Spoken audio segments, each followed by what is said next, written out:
Good morning বন্ধুরা। দেখো সকালবেলা রেডি হয়ে তখন 6টা মতন বাজে, ছেলেকে রেডি করিয়ে নিজে রেডি হয়ে স্কুলে যাওয়ার জন্য রেডি হয়ে পড়েছি। তোমাদের দাদাভাই আজকে যায়নি বাজারে, ওই দিতে যাবে স্কুলে, ঘরে তালাটা দিয়ে তিনজনে মিলে বেরিয়ে পড়লাম। যেহেতু ছেলের এক্সাম চলছে আমাকে বসে থাকতে হবে। ওর স্কুলে যাওয়াটা আমার ছোটোবেলার কথা মনে পড়ে। এই সকালবেলা রেডি হয়ে টিউশনি যাওয়া 6টা 6:30টার সময়, সেখান থেকে ফিরে এসে স্কুলে যাওয়া। এখন আমাদের বাড়ির সামনে ওয়ার্ড অফিস, এই যে রাস্তায় বেরিয়ে পড়েছি।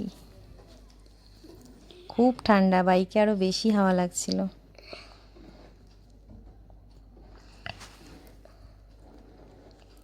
এই দেখো কল্যাণী শহরটা, একদম ফার্স্ট মর্নিং। দু একজন রাস্তায় দেখা যাচ্ছে যারা মর্নিং ওয়াক করে, ব্যাস।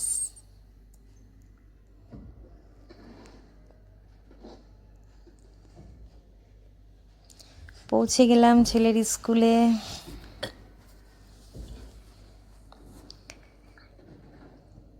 এত ঠান্ডার মধ্যে 6:30 থেকে ক্লাস শুরু হয়, ভীষণ ভীষণ কষ্ট হয় সকালে 5টায় ঘুম থেকে উঠতে।